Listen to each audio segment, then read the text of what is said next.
Hi, everyone. Welcome back to the Navigant Credit Union Broadcast Center. I'm Go Local News Editor Kate Nagel. Thank you for tuning in for Tuesday's News and Politics show. It's been a full one, and I really would like to welcome my next guest in, Peter Wells with the Providence American. Peter, thank you for taking the time. Oh, my pleasure, Kate. To come downtown here into the Navigant Credit Union Broadcast Center to talk media, something you know very much about from your years at the Providence American. I just want to talk with you a little bit about the Providence American story, your journey to the Providence American, and kind of where things are currently at now. So, why did you buy it? So I ask myself that question all the time, Kate. Quite frankly, in 2006, when I acquired the rights to publish the Providence American, it was to keep it going. Frank Graham, the founder of the Providence American, had some medical issues and could no longer publish the paper. And since I was retiring from the federal government at the time, I thought it was a good idea to do that. So that's how I got into it. It was purely by accident and not a plan. So backtrack a little bit, and you said knowing of its kind of role in the community and here in the state as well. You know, talk a little bit maybe about the history of the paper and sort of how you, when you came into it, sort of, again, what it had meant to the community throughout the years. Well, the paper was started in 1986. Actually, Frank Graham was one of the first people of color on TV as a news anchor. Frank, prior to that, had been a news correspondent in the military. But anyway, to make a story short, I know we don't have a lot of time. Oh, but make it long if you'd like. Frank wanted to do more stories about the minority community. And the TV station he was with at the time, we won't name them, wasn't too happy about that type of news corresponding. So he started the Providence American so that he could be an outlet for the minority community. Back then, it was more known as the black newspaper. In 2006, when I acquired the rights, we decided to make it more inclusive, and we called it the paper that addressed the issues of the community of color, which of course includes Latinos and African Americans and Caribbeans and Native Americans. So we're a bit more inclusive. So what have you seen? I mean, here we are, it's 2019, you came on board in 2006. The media landscape has changed monumentally. Considerably. So let's talk about what you saw throughout since taking on that role in 2006 and from print to digital. What has changed? Well, obviously the medium has changed. People want to reach out, advertisers want to reach out more to a larger segment of community. And I think they can do that probably more efficiently these days with TV and with of course, the internet and digital broadcasting. We're going to be doing that as well. We're going to transition more to a digital base. It may not say the Providence American, it may be something else going forward, but it will still have the same impact of providing and publishing stories that impact the community of color in Rhode Island. But what I've seen over the years, I mean, as I said, we acquired the rights in 2006. In 2008 is when a lot of newspapers started having problems, and we, like everybody else, had to weather that, and we have for a few years. But quite frankly, as of now, 2018, it was a good run.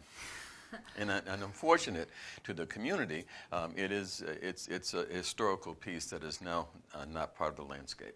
And as you said, you know, the printing has in fact stopped, but you want to see something continue in some shape or form moving forward. Exactly, right. We'll be transitioning probably to, and this is probably letting the cat out of the bag, but it'll probably be called ProvAmNews.com. Provam News. Provam. Okay, ProvAmNews.com. So look for that moving forward. Is that any time in the coming weeks or months, or keep an eye out for an announcement? I'd say by the end of January we should be up and running. Okay, so what does that mean? You know, we see a lot of papers wrestle with digital and making that wholesale move to digital. You know, will it continue, is your vision that it continues to have that same role and impact within the community? Yes, it will. And it will also augment the TV show that I host on PBS, which is called In Another Opinion. And between the two, we'll be able to interview folks that appear in that digital format and get more information out to the community. That's important. So there has been some research, of course, throughout all channels of media, but in particular, Pew Research has shown that specifically black newspapers have been in decline. What does this mean to communities, not just in Rhode Island, but around the country, to see less media? Well, it is a problem, and I think that you find that in a lot of communities, especially large communities. I mean, the Chicago Defender, the Amsterdam News in New York, which I grew up with as a kid. These publications are still there, and they're still relatively strong. However, the growth potential, I think, is the problem. I think they hold their base, but I think that going forward, let's face it, the whole world is digital. The whole world is digital, but of course, Rhode Island also becoming more diverse by the year, as we know. So provamnews.com is what to look for moving forward. Looking back to that 2006, anything that you want to share with viewers here that really sticks out, again, in that time with the Providence American as it stood in that construct before it moves all online? Well, I think the thing that strikes me most is that, of course, when we first started with Providence American, it was a weekly paper. It was being published maybe 2,000 copies per publication. Of course, we grew it quite a bit since then, and we're doing anywhere between 15 and 20,000 copies on a monthly basis, and with a bigger distribution. So, yeah, I mean, what sticks out for me is that it grew, it peaked, and now we're moving to the next phase. Well, could see another peak moving forward with provamnews.com.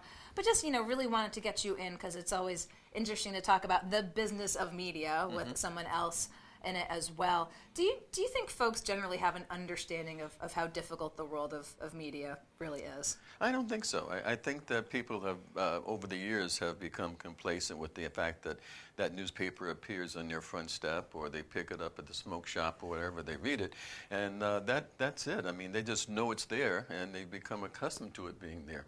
You and I have an idea of how difficult it is to get there, but you're right.